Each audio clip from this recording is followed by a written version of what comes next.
Good evening, everybody. Our speaker tonight, Simon Holbeche, from the Bath area, member of the, I forgot the name of their society, but he'll surely tell us before he starts. So Simon has been an amateur astronomer since he was 9 years old, and his family moved to the relative darkness of the Surrey Hills. At the age of 14, he was helping to run the Halley's Comet public outreach with Guildford Astronomical Society. He became an aeronautical engineer working on aircraft flight computers after advice from a professional astronomer that the age of the ground-based astronomy was dead. Turns out the professor was wrong.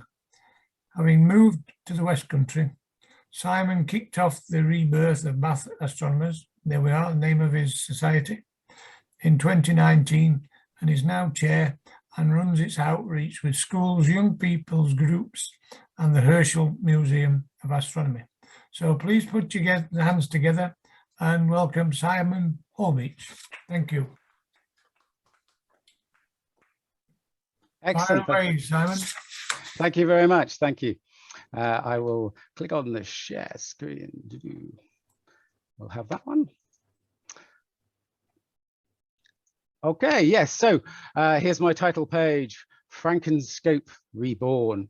And it's a story about, you've talked about your observatory. We found one. So this is the story of the observatory that we found. As I said, I am Simon Holbeche. If you want to remember my name, it's the perfect holiday. Come out of the hotel and you've got the whole beach to yourself. I represent lots of different things because lots of fingers in pies. I'm part of Bath Astronomers, a part of the Herschel Society. Also, I support Bath Preservation Trust, which is fundamentally for us, it's the Herschel Museum of Astronomy. And I'm also a member of Wiltshire Astronomical Society, Beckington Astronomical Society, what else is Wells and Mendip Astronomical Society. So I do get around in terms of sort of local astronomy and all of the outreach that we do. What we found here in the Southwest is that by sort of linking up societies and offering helping hands where, let's say, someone can't do a bit of outreach, one group can't, but another group can, a lot of give and take is going on, and it's actually led to a much stronger society. So Bath Astronomers, it's got a logo that suggests it was established in 1781. That's a little tongue-in-cheek there. Of course, that's when Uranus was discovered in the back garden of 19 New King Street in Bath. So it really isn't that old. The original incarnation of Bath Astronomers was actually the Bath Astronomical Society. It was founded back in 1976. By a couple of chaps, Bob Newman and Dave Ollis, and they kept it going for a good 20 years, but it fell on hard times with one of them passing away, the other one moving away, and membership fell, and effectively it just disappeared as a society. It was reborn essentially as sort of a group that met in a pub in about 2010, but didn't have any official sort of characterization. There were no membership fees, no nothing. They didn't really go out observing.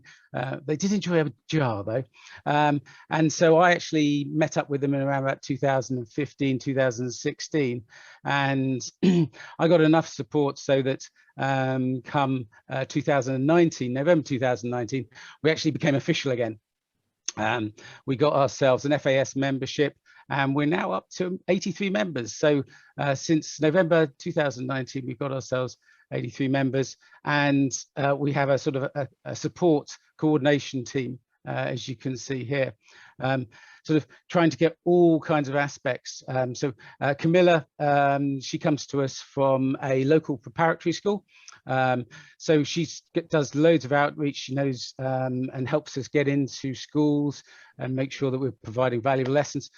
Chris is an electrical engineer, dab hand at fixing stuff in observatories and sorting out problems. Jonathan, he's actually someone that marries people. Sort of, he runs civil ceremonies, So he's actually a really good public speaker. So it's great for meetings and things. Mike's our engineer. Prim works at the University of Bath and is able to sort of sort out lots of things in terms of our higher education links, as well as getting sort of lots of people through the door. And there's me, of course. I'm not sure what I add to it, but we're a good blend. So that's what Bath Astronomers is all about. And we're around for sort of 3 different reasons. Yes, it's a group just like any other club where you get together and you share your experiences. But we also like to make sure that people can find sort of new things, sort of try out new things, and we sort of not quite give them lessons and things, but sort of set up the opportunities where if someone wants to take up astrophotography, we give them a nice route into it. If they want to sort of start sort of hardcore star hopping and learn how to do that, if they want to do maintenance on their telescope, we sort of set those paths up. So you can sort of gently improve your astronomy and get more out of your hobby. And then the big thing we do is lots and lots and lots of outreach. So we link up to as many organizations as possible: English Heritage, National Trust, what else? Bath Abbey have us around as well. The guiding networks, Scouts networks as well, just to get out there and just plonk telescopes around, whether it's at night or whether it's at day, and give people the opportunity to look up into the sky. Typically every year we do somewhere between 50 and 70 outreach events. We try and spread them throughout the year. So it does mean that we're very busy, but that's a good thing. And we get to see a lot of people. And that could probably explain the growth that we've had over the last couple of years, or 3 or so years. It'll be our 3rd anniversary coming up this time. Now, I said I was going to come and talk about discovering an observatory. Well, if you're anything like me, I'm always looking out for places to set up telescopes. Perhaps we could build an observatory here, there. And here is actually to the south of Bath. This is a prep school. It's Monkton Combe Prep School. And I was just wandering around, as I normally do, to try and find out sort of not only get fit, but also what's going on, looking around, just enjoying, keeping my heart rate going. And every so often, as you're just traveling around, you get to stop and admire things. And I'm just about to go and stop around a corner as I'm wandering down here. And this is the village of Monkton Combe, which is about 2.5, 3 miles south of the centre of Bath. So you don't have to go far to get into the countryside.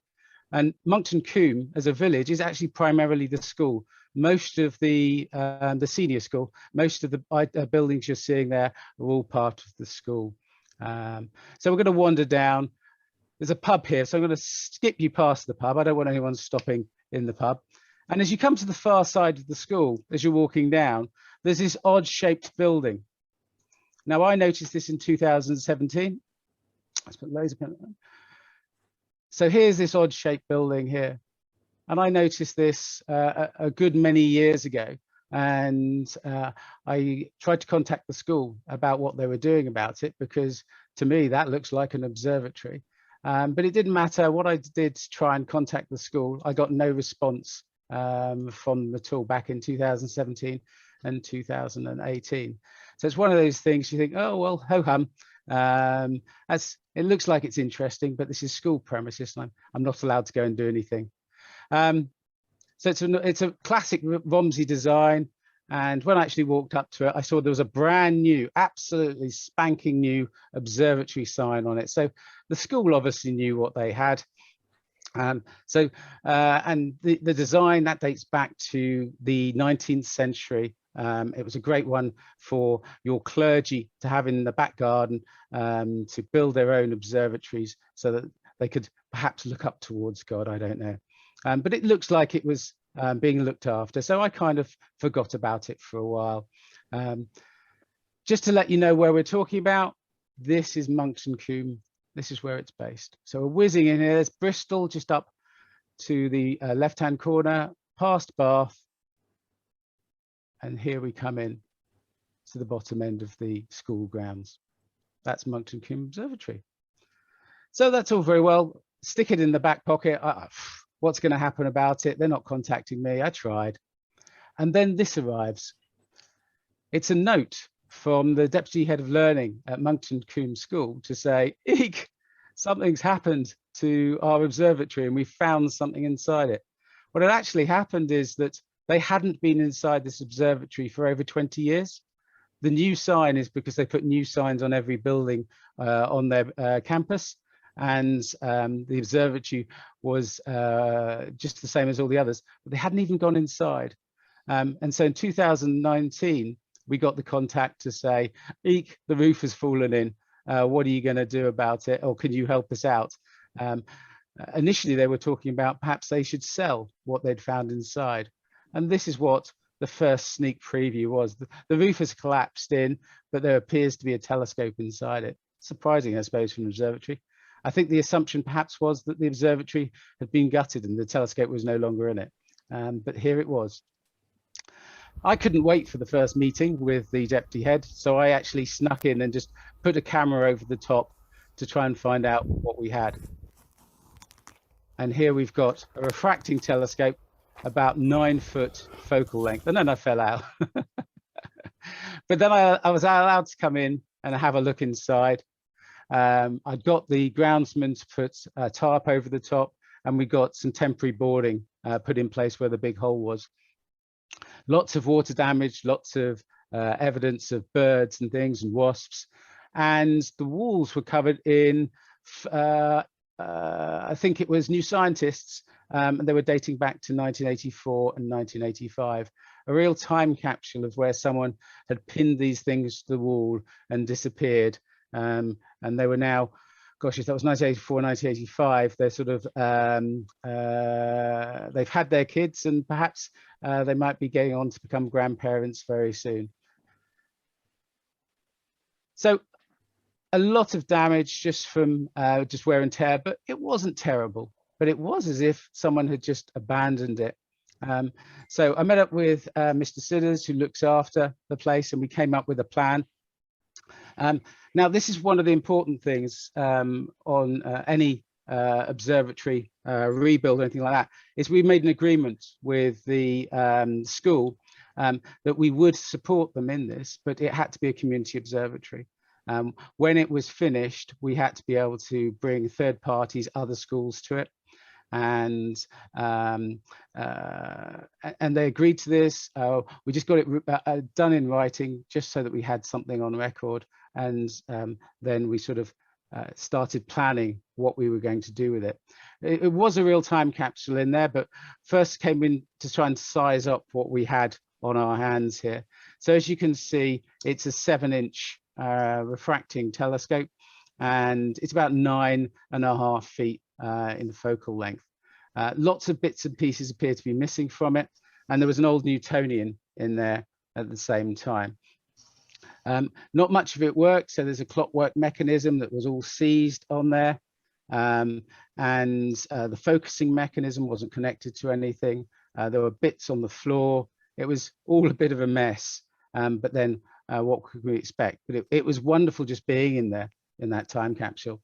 And then when we brushed off a bit of the dirt and the dust, we could see the mount had John Browning written on it, John Browning of London, and the main telescope tube had Troughton and Sims of London.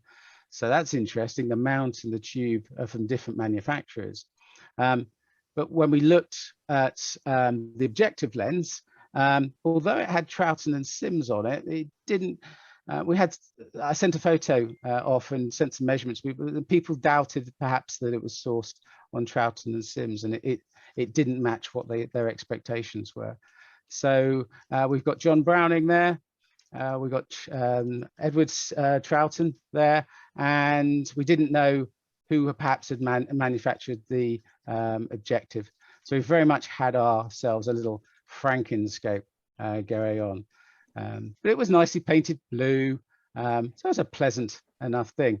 So the first thing was to get it properly weatherproof, and so the school got in some roofers in here to replace all of the felt and redo all of the shuttering on the telescope or on the observatory.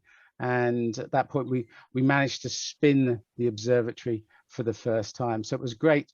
A few months after actually being engaged by the school to actually be able to go inside, open up the shutters, let the light in properly, knowing that we weren't going to get completely drenched.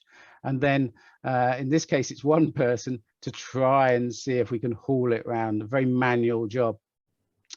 So if you watch, that's just me trying to gently drag the telescope around. It's going to need some oiling to get that to move a little bit better. It's moving a lot better a few years on since we took that video. We didn't have the expertise to actually do the rebuild. So what I did is I went to the Society for the History of Astronomy and I put a shout out, can anyone help us? And we got contacted by a wonderful chap called Christopher Taylor of Hamwell Community Observatory near Banbury.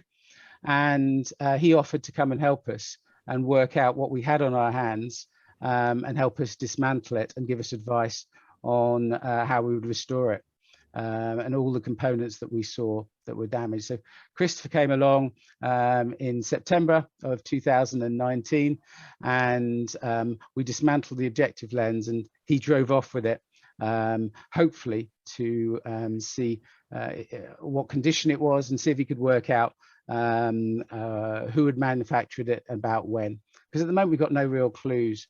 The Troughton and Sims and the James Browning, they suggest, John Brown, suggests that it's a 19th century scope of some kind, but we'd like to pin it down in a whole century, see what we can do. So it's a bit grubby, but perhaps it wasn't too bad. Perhaps it was just going to be a simple matter of taking it apart and cleaning it up. So whilst that was happening, we started to do some research to try and work out if we could find out when the telescope came to the school. And Bath is a well photographed area. So we looked in the archives, in Historic England Archive. That's also got some at the Bath Archive.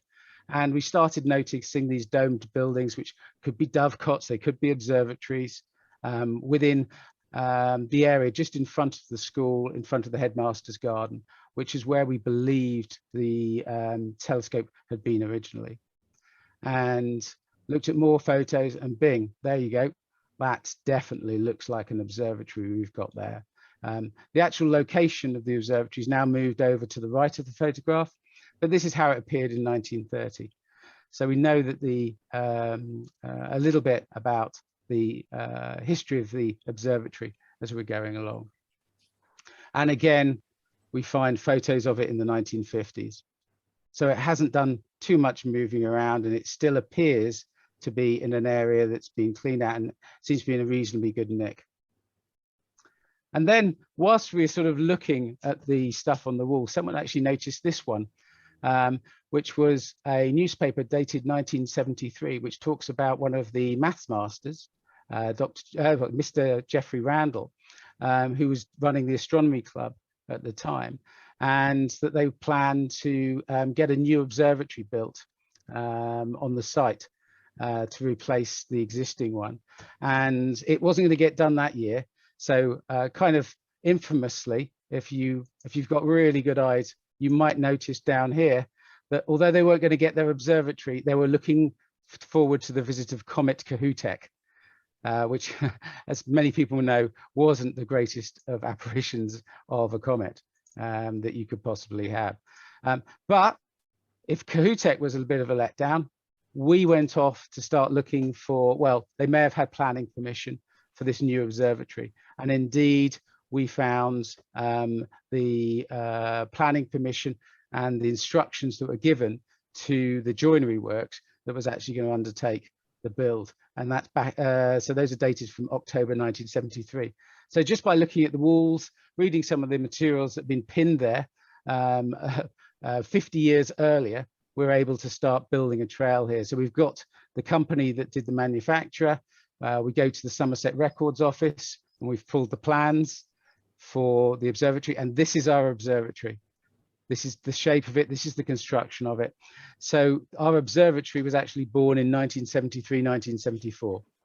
They signed off the plans in 1973 and they started building it in 1974. So we've got just under a 48-year-old now Romsey Observatory. So we're getting a reasonable background. This is nothing to do with the telescope, of course, but this is just the observatory. And we found in some of the notes that the original observatory was in no fit state and it was burnt. So we've just got the new observatory from 48 years previously, and we've got the telescope that was inside. So our super sleuthing is doing quite well, feeling really good, but we really don't know much about the telescope. Monkton Combe School has actually got its own archivist, and the archivist was good enough to go back through the annuals that produced by the school every year, and they found in 1926 there was a reference to the observatory presented by the Reverend Percy Barron. So now we've got a date for when the original observatory arrived at the school and the telescope. So this is good. We've moved back from 1973 back to 1925. So we've got another 50 years back. So first hop 50 years, another 50 years back. So we know who the patron is of the observatory at the school. Maybe this will give us some clues to where the actual telescope came from. So we did some digging into this Reverend Robert Percy Barron to find out sort of where he came from, and perhaps we can get the lineage of the telescope. He actually moved to the area just after the Great War, but he wasn't associated with the school. He moved having just married a younger, his spouse of, I think was it 37 years difference in age. So it was quite a different times then. But they moved and they set up here to raise a family within Monkton Combe. So it looks more like he was a parent, a retired parishioner, sorry, a retired reverend, and he'd set up home. And that's why he was close to school and had associations with the school as it was then. It wasn't long though. He gifted the observatory, we found out in 1925, but he died the following year in 1926. So it's going to be quite tough to work out where he was, but we were able to check on the records to find out they were living within half a mile of where the school was, and sort of get some information on sort of that period of his life between 1919, 1918 and 1926, and what he was up to try and again see if we could get any history on this telescope. So this is his home. Back in, we got two surveys to look at here. So this is the Ordnance Survey, or what the equivalent of it, back in 1902.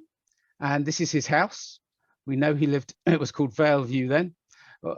And he wasn't in there in 1902, but he moved in the 1919. So there was another survey done in 1920.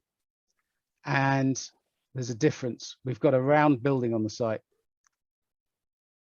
So this is we believe this could well be our observatory that's been built, which he comes towards the end of his life and he decides to gift to the school in his later years. So we've got a pretty good smoking gun that the telescope and the original observatory was based here. What was, whilst he was there, was called Monkton House. But it didn't give us too many clues. Is this a smoking gun or is this real?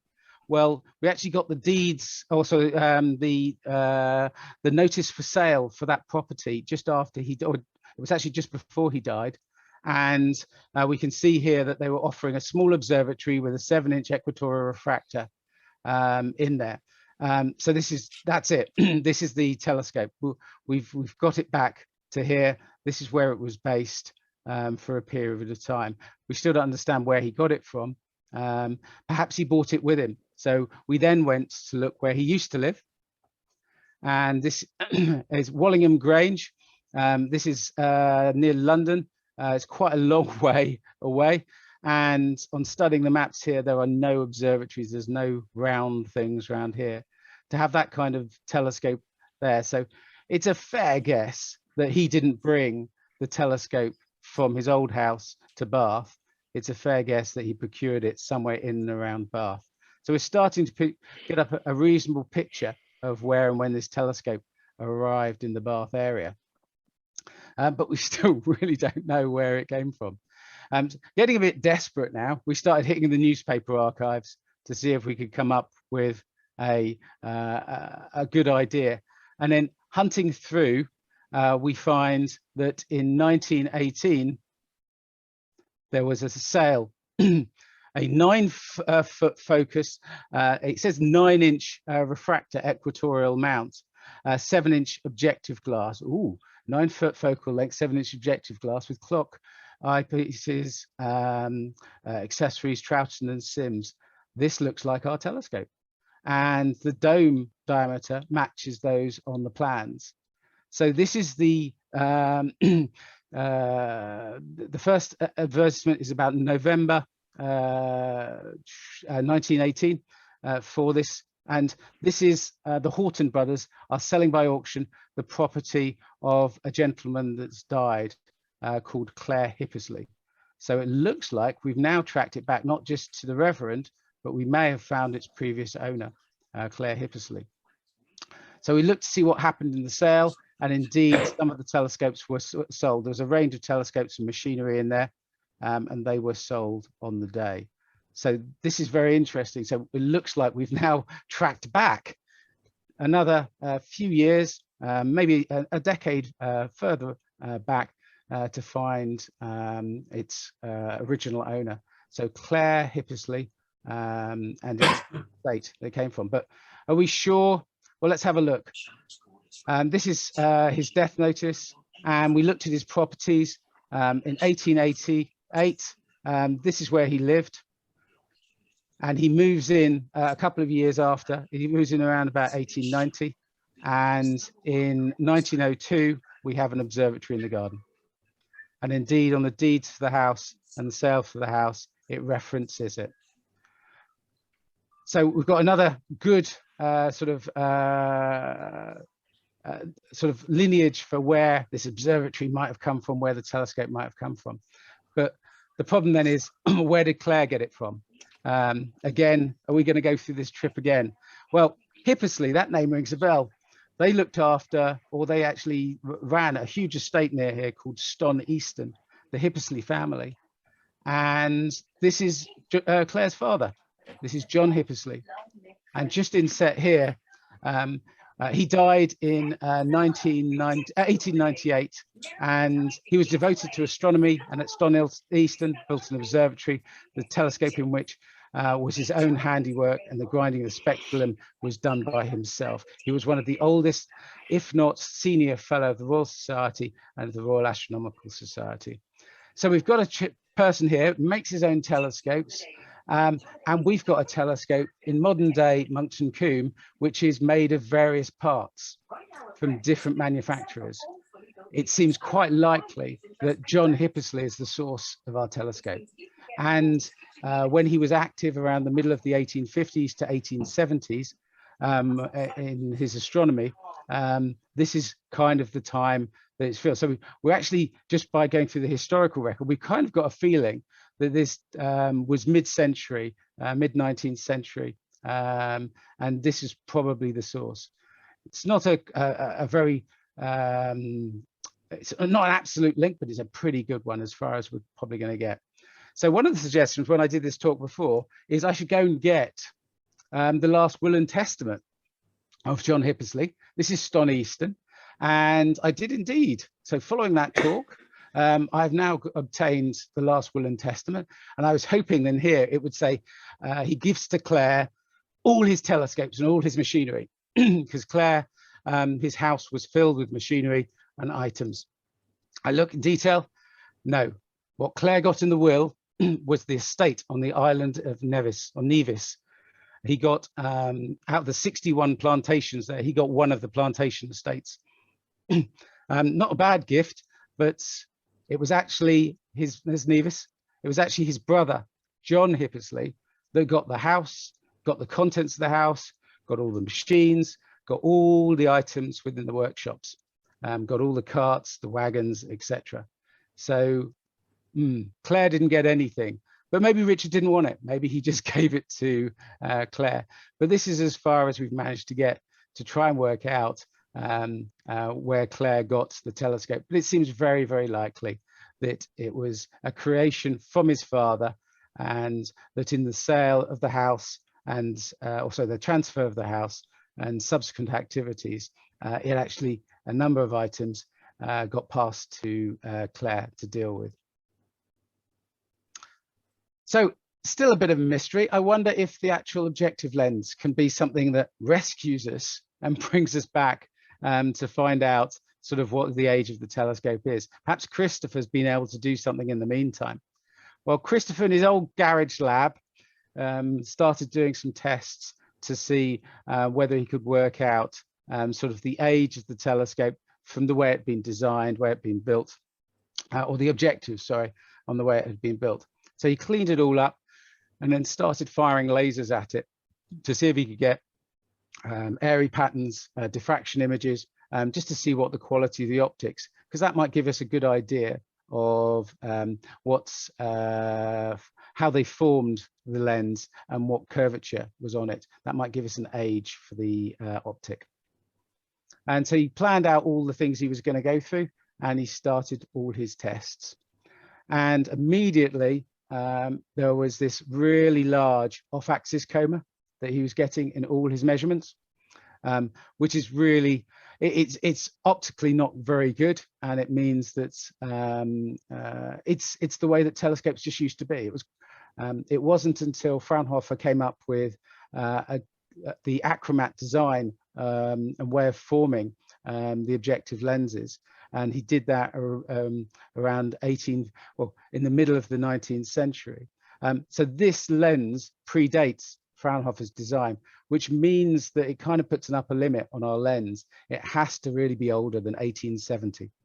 It can't be any younger than that, because everything had moved over to new lenses which weren't so badly affected by off-axis coma. When we bring the laser light closer in and have it more on axis, then that coma does disappear. So it does look like this is just part of the design, and it just happens to be the age of the lens. It's an old lens. And the other thing that was discovered in doing this is there's a lot of astigmatism. The light's being smeared all over the place. And so that isn't good.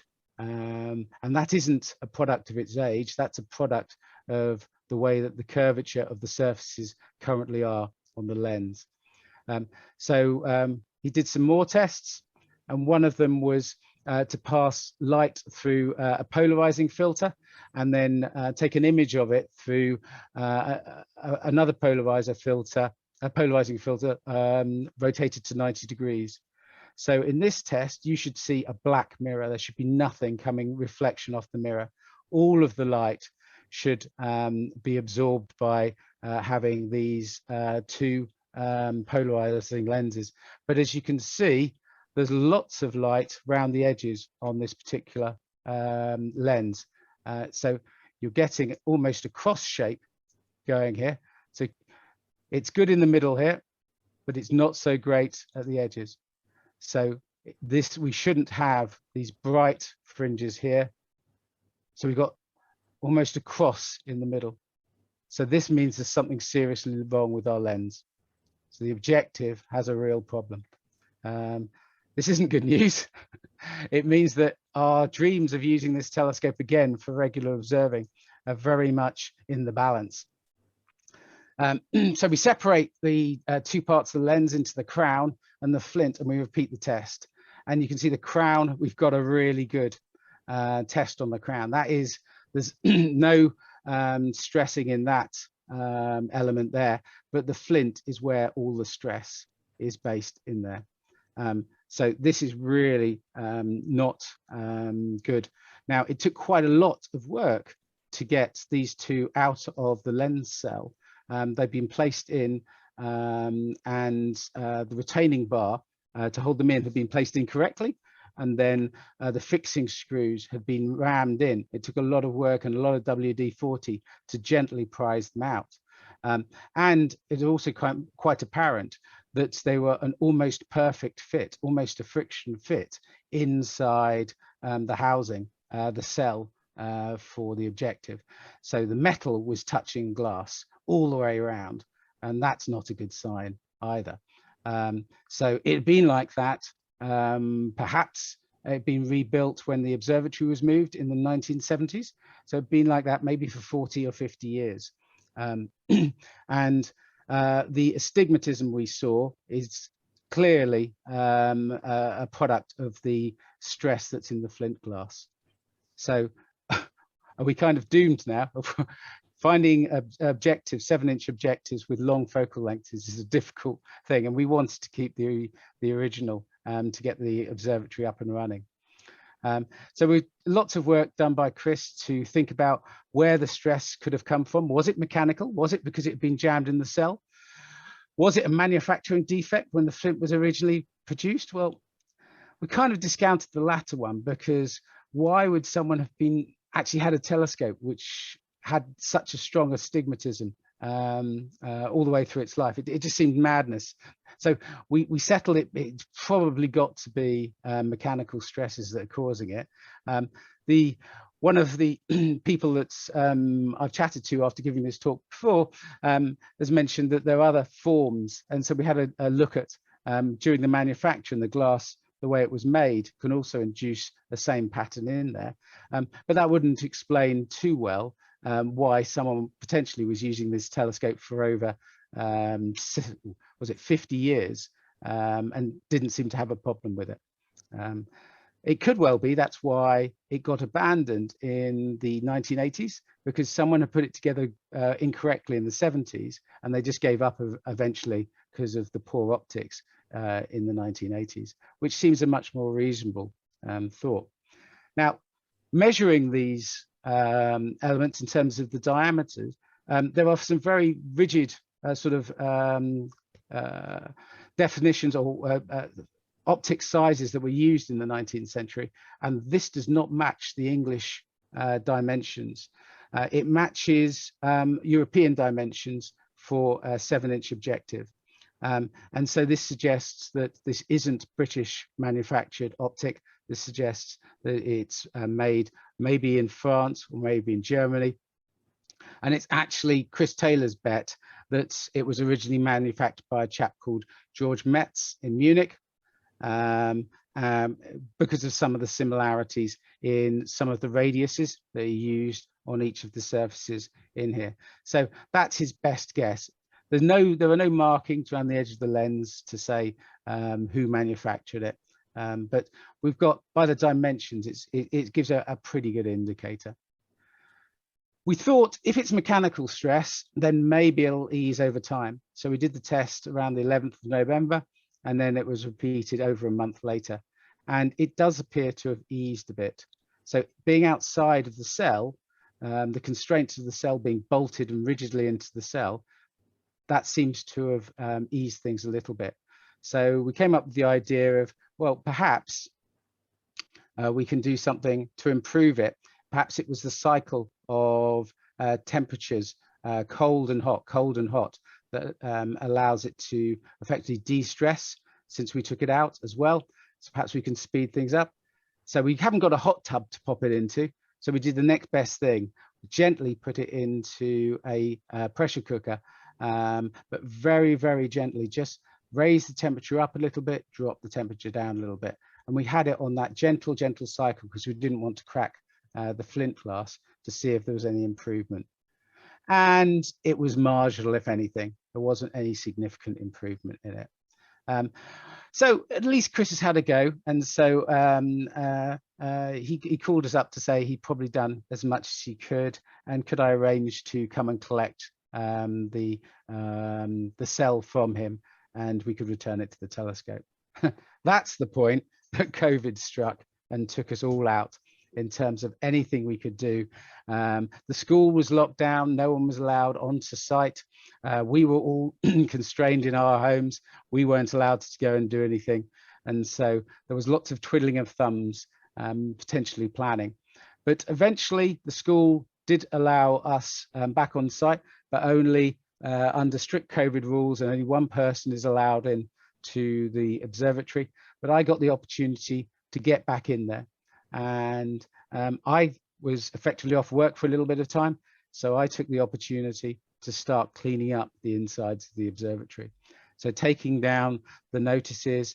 Now, these are so great, seeing these New Scientist articles. They were the same ones I was reading when I was a kid. So we kept those to one side, and we started taking things down that really didn't make too much sense, like the cabinet where you have on the wall, exactly where you have to walk round with the ropes to turn the observatory.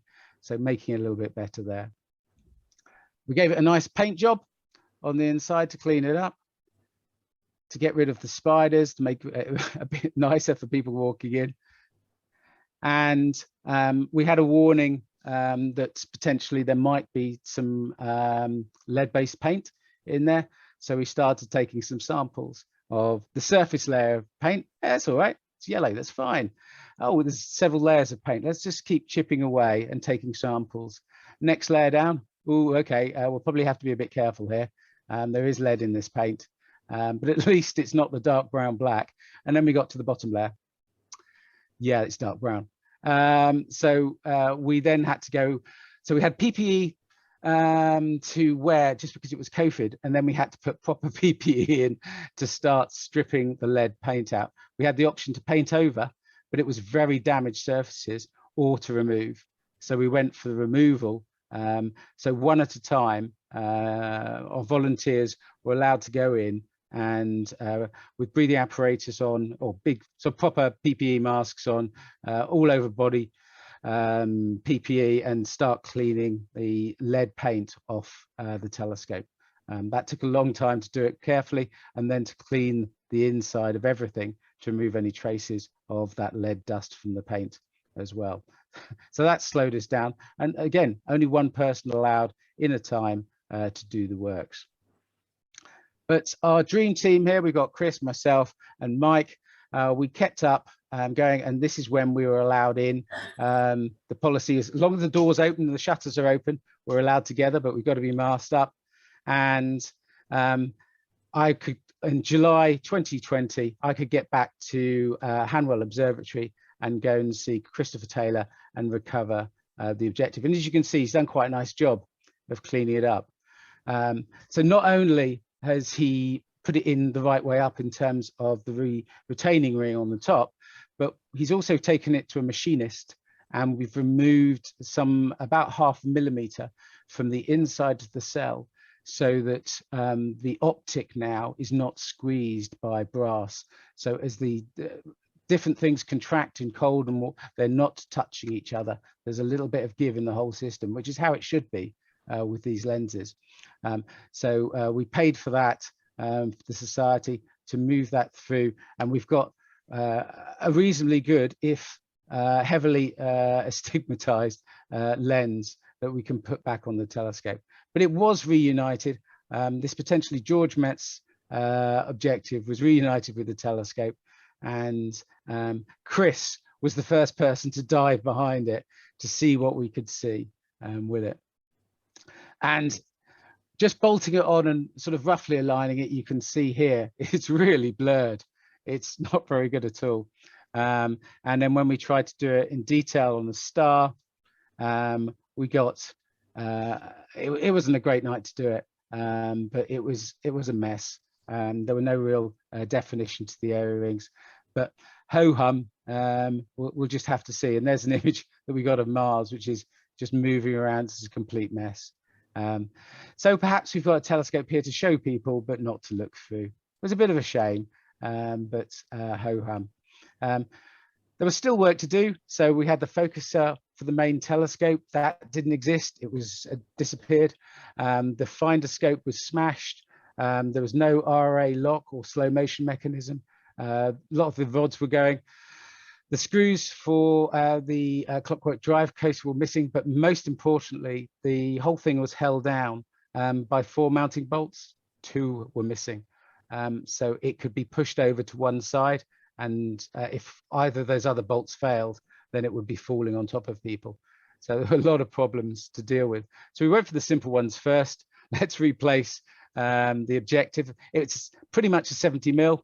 So we just got ourselves 70 mil from the web, an F10, and that got the finder scope working really well. And to work out how to get the focuser working, we just took lots of photos, took some measurements of approximate angles, and then we started using a 3D printer to make up, we thought the rack would need to be to make this focuser actually work. And so we made lots of these sort of mocked up mini racks just to fit inside the mechanism to see if we can actually get the focusing mechanism work. And on the fourth one of these made up, it actually engaged properly and it was a nice smooth action. And so then Mike took away that design, which had been proven in plastic, and he made it up in brass. And so we've now got a brand new focuser all in brass, and it's working perfectly now.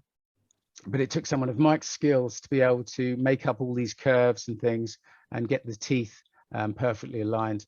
So it's great to have an engineer on your team.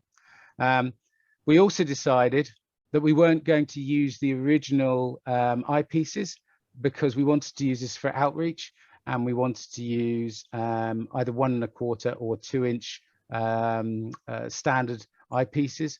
And so we 3D printed some adapter plates, so we didn't have to modify anything on the telescope.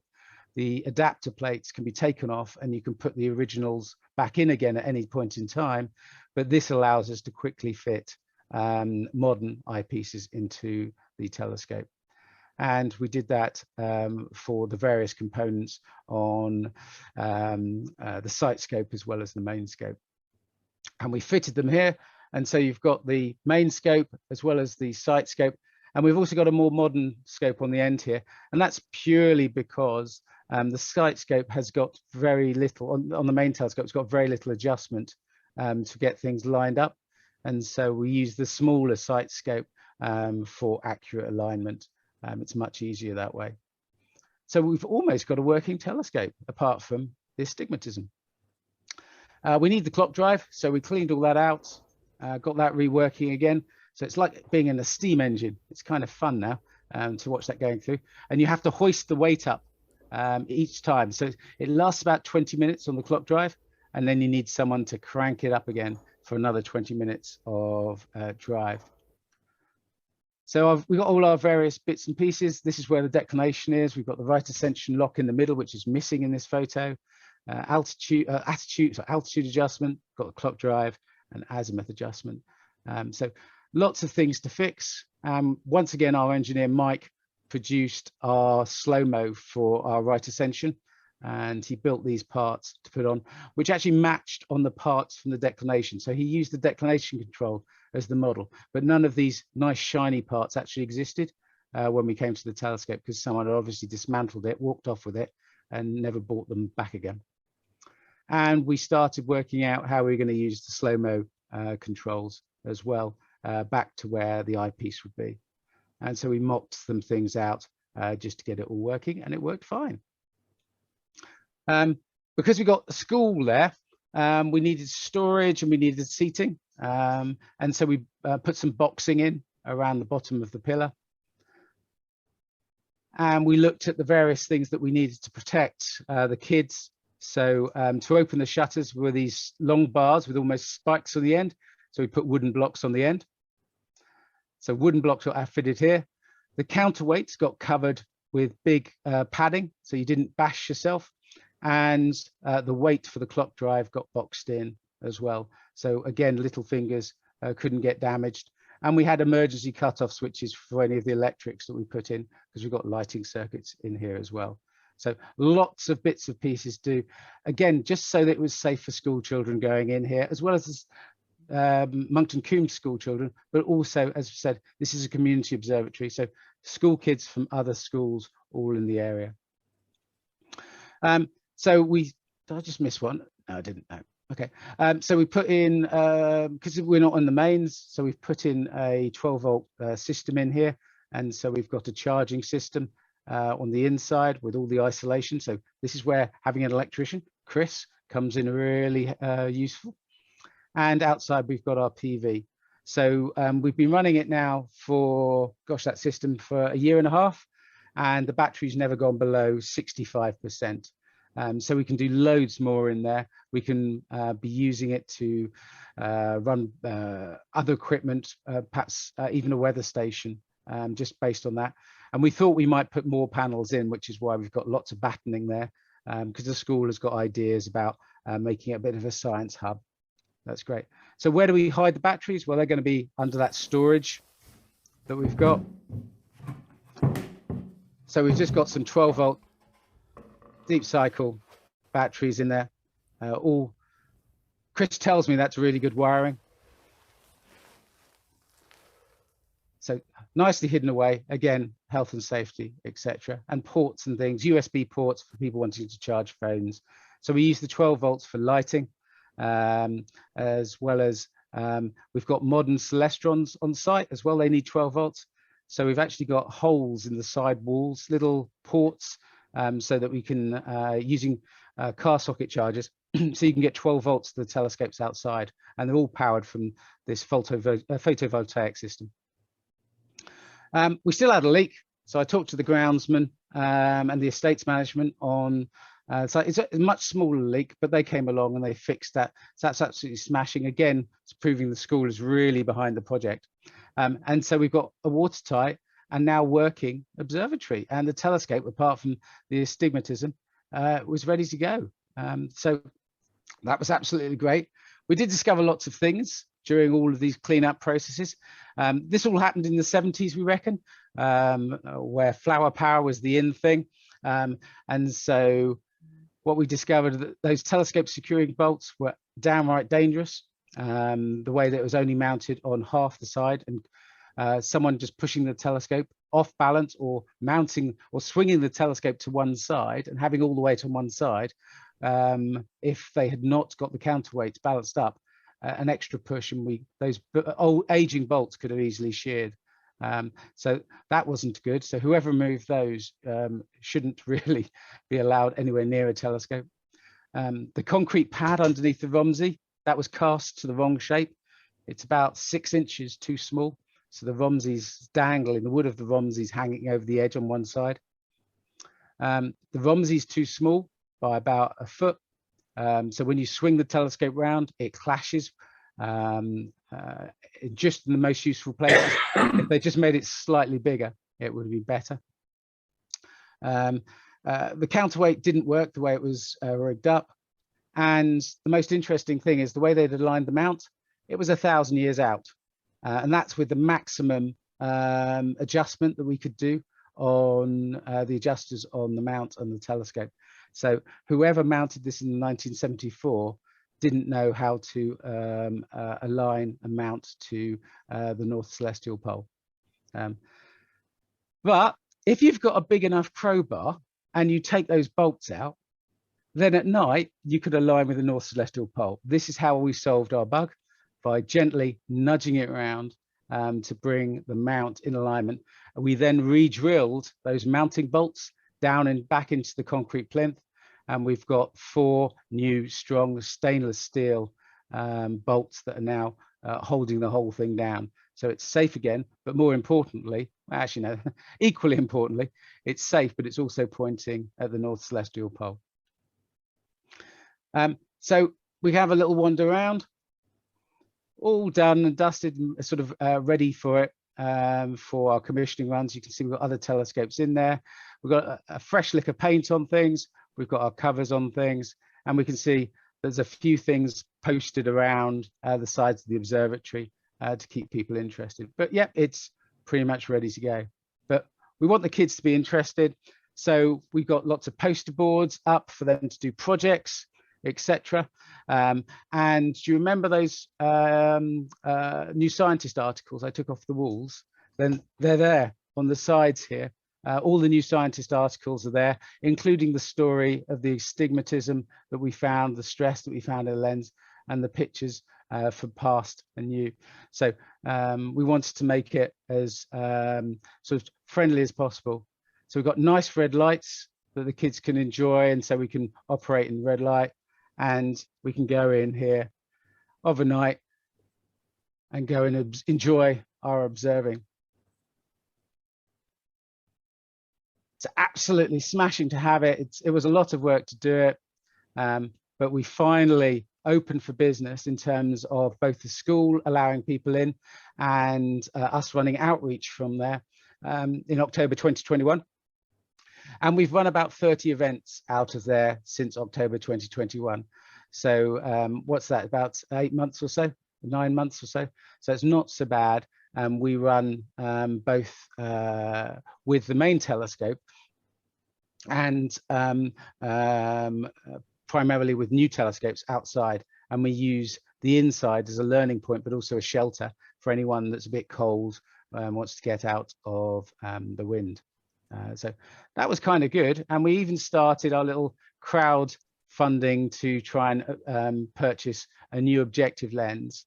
But interestingly,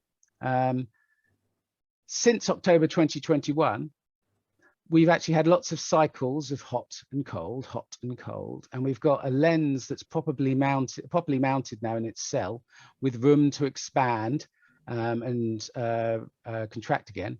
And about 6 weeks ago, we did a moon observing night, and we took refractors, reasonably good refractors there to do it. The best image came from the 7-inch, 9-foot long Victorian refractor. We got some amazing high contrast images looking at the lunar craters. In fact, everyone abandoned the telescopes outside because we spent the entire time looking through the Victorian scope. So it does look like just patience and letting it just relax. And we've actually got a telescope now that actually is very good. We'll see with the planets coming back in the early morning and as they drift into the evening, whether it's equally good for the likes of Saturn, but it does look like patience has paid off, and perhaps we won't need this fund going forward, but you never know. We'll just have to see. Now, in terms of finding out about the telescope, we could go here. This is the Borthwick Institute in York, and this has got the Troughton and Sims archive. So when I get a holiday and I want to pop up to York, I'm probably going to book a few days in here to try and see if we can find something from the Troughton and Sims archive that tells us about the optical tube, when it may have been manufactured, and see if we can get a bit more history. We were, say, when I spoke about this before, we were going to go and get the probate records. We've now done that for John Hippersley. And so we're sort of running out of avenues for our research, but it's great to have a fully working telescope. And we even got ourselves into the Society for History of Astronomy's regular magazine as well.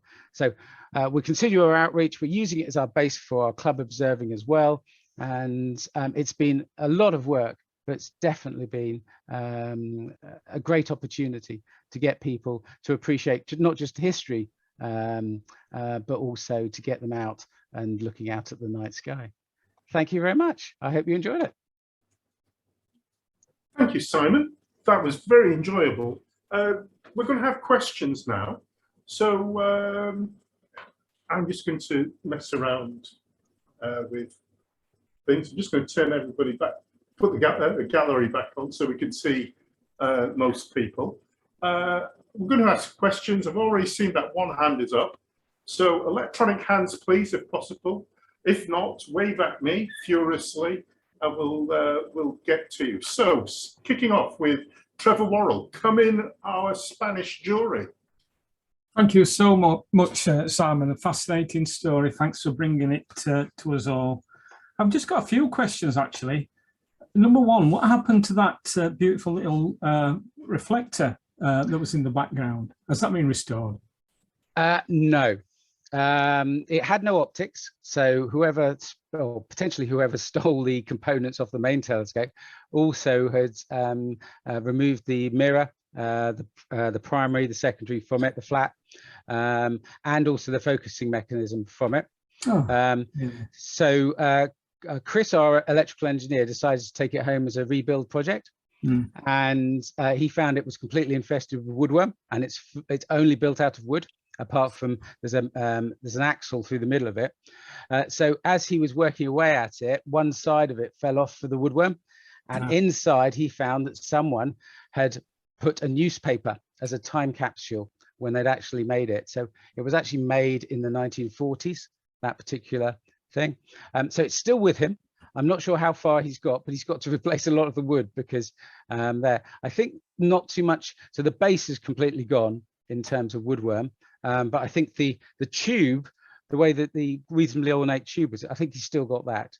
So it's still a project in someone's shed to do. Yeah, it looked very Herschel-like. Obviously, the hexagonal shape. It did, yeah. And I actually look after the 7-foot telescope with the Herschel Museum of Astronomy. So I get to look at another octagonal telescope, the replica that's been made, that's housed in the museum, and it's really wonderful. It's a great shape. An octagon's a great shape for a telescope. Don't know why they don't use them more often. Yeah. Question number 2 then. Did you actually take any images through the telescope that you could present in your presentation? Or, you know, the old iPhone up to the eyepiece? So the answer to that is no, up until 6 weeks ago. Now, I didn't have my phone with me that night, but everyone was snapping photos through that night. So I haven't got any to show, but I'll see if I can dig out some, and perhaps I can post some online of some of the photos that are taken. Yeah. Final question then. It was about, funny you should mention time capsules. You know, typically you'd expect to have a little time capsule under that refractor. I just wonder if you got any hint that there might have been something placed there. No, there wasn't even any graffiti. I think they're very posh in this school. And so it was a local company that did everything. And from the way they placed the pedestal and they placed the mount, I don't think they knew anything about astronomy.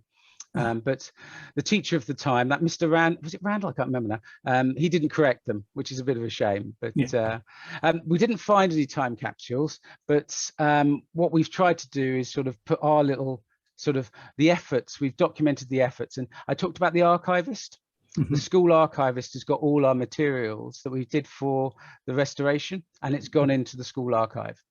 Right. So if 100 years time they want to know which clumsy idiots were using the wrong spanners on this, they'll know it was me. Yeah. Well, thanks again then. That's me finished, Simon. Thanks, Trevor. Thank you. Thank you, Trevor. Trevor's actually asked the question I was going to ask about images. But another question, Simon. I've never seen a conical dome on an observatory before. Was it something that was quite common in the 20th century? Yeah, so the gentlemen's magazines at the time advertised the Romsey, and there were manufacturers of the Romsey in the 19th century. So and they would sort of put or publicize their wares in ecclesiastical magazines and things like that, because essentially the reverends of the UK were really into their astronomy, and the Romseys started popping up all over the place, and pretty much of a standard design that was sort of being circulated around at that time. Yeah, so I've seen a few Romseys around, maybe 1 or 2. So this is probably the 3rd I've ever seen. Yeah, well, that's what happens when you only have to work on a Sunday. So have we got any questions in the room? No? Anybody else with a question? Bill from Cleethorpes. Hello, Bill. Hello. Yes, a very interesting story, and yeah, thanks very much for sharing it. It must have cost a lot of money. How was it actually funded? Did you manage to get the lottery on side or something? So the school has got lots of ground facilities, and they've got budgets to repair their buildings. So the Romsey was repaired under the school's budget. And the things like all the paints that were required and all the PPE to do the cleanup, that was all paid for by the school. So they had budgets to do that, because effectively we were just repairing one of their buildings and making safe one of their buildings. So what we gave was lots of time, several hundred hours worth of time to go in there. And even simple things like creosoting the outside, which hadn't been done for absolute decades. It's like, I love Monkton Combe, and I think the school's great and the teacher's great, but how you can have a building and not just occasionally sort of just like a garden fence, give it a lick of paint or something. I just don't know how they just, how you just forget a building. But I suppose when you've got dozens of buildings, then it's easy to forget one that looks a bit like a shed just down the end. Yeah, yes. That design of observatory, there's one at the Institute of Astronomy, Cambridge, that's that shape. Yeah, certainly, with a Cook refractor in, I believe. Yeah. They're really good actually, because they've just got 2 ropes on either side. If you get your school children lined up and you get them rotating around, you've got at least 15 minutes of fun there with them just spinning your observatory. It's impossible to get them to stop in a useful place, but they really do enjoy it and they get exhausted doing it. So all the bright sparks, you've brought a bit too much energy along. You just need to tire them out a little bit before you do some observing. You just get them to spin the observatory 6 or 7 times, and everyone loves it outside, everyone loves it inside. So it's not always the observing that catches and creates memorable moments. It's watching a bolshy 9-year-old saying, I can do this all by myself, and then getting him to understand that perhaps teamwork is the best way to turn the observatory roof. Yeah, interesting. Thank you. Okay, I'm looking around for questions. I don't know if you find such things, but I'm involved with Wells and Mendip as well, and they've got an observatory, but effectively they're having difficulty getting access because it's owned by someone else, owned by the local county council, and they had a sort of, as you would call it, a gentleman's agreement on how it would be used. And I think we have to move away from these gentleman's agreements whenever we're setting up sort of projects and things like this. It's great to give your time, but if you can just be locked out at a moment's notice or someone changes job, then perhaps that's not a good arrangement. So I'd really recommend if someone does start up a project, although it's a bit onerous and feels like, oh, having all these conversations about making it sort of a proper arrangement and actually getting it down in writing is invaluable. May not be valuable this year, but it'll definitely be valuable in years to come. So I think that's very good advice, Sam. We were incredibly lucky. A few years ago, we were offered the land our observatory stood on, and we were able to put the funding together to buy it. So we own the property now, and the very points you've made, 2 of our neighbours have had difficulties over the last 5 years with exactly that problem. I think it's sound advice. Yeah, I think gentlemen's agreements, they were, because when I was part of Guildford Astronomical Society in their observatory there, if I recall, I may be wrong, if I could recall, that was a gentleman's agreement on the usage of the area there, but there was nothing in writing. And it was one of those ones that the person that made the promise had passed away. So what do you do? Do you still honour that promise? And I think they did. That's my recollection from when I was a 14, 15-year-old. So I may not be right on that one, but yeah, it's. I think the big issue, one of the big issues, is that local councils, whatever level they are, they're under so much pressure now to make everything pay that there's some monetary return for any service or property they've got.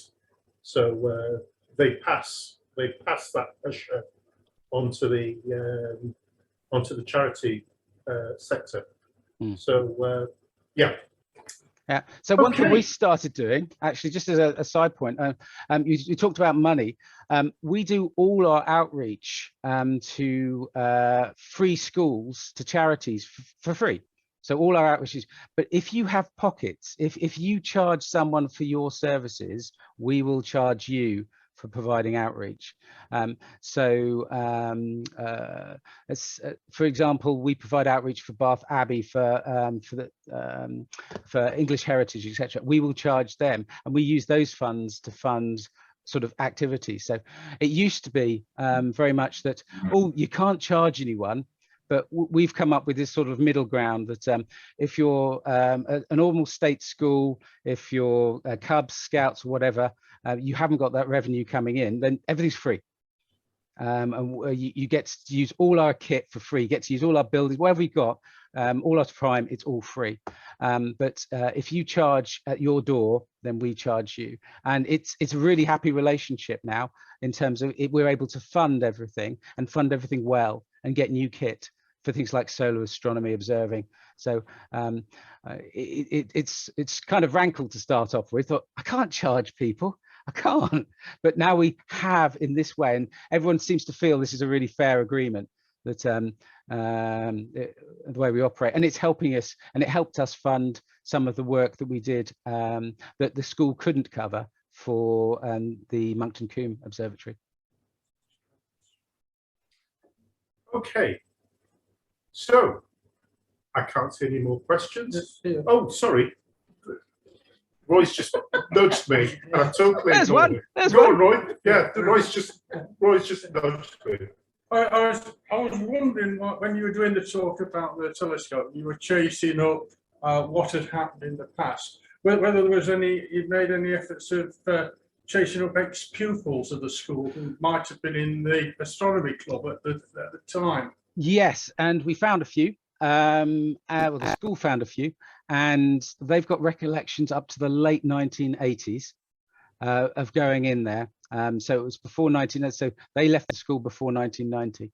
So although the last pictures on the wall were 1984, 1985, it does look like there were some regular uses up to the end of the 80s. We've got absolutely no recollection from the 90s. So it does look like it's been dormant for 30 years inside there. We have one record of a visit, maybe around 1992, 1993. Someone went in to look at it. It was actually the daughter of one of the founders of Bath Astronomers. Got a trip to go into the observatory and look at it. She recalls going in there in the early 90s. But it was just to visit, and it was in pieces at that point. Yeah.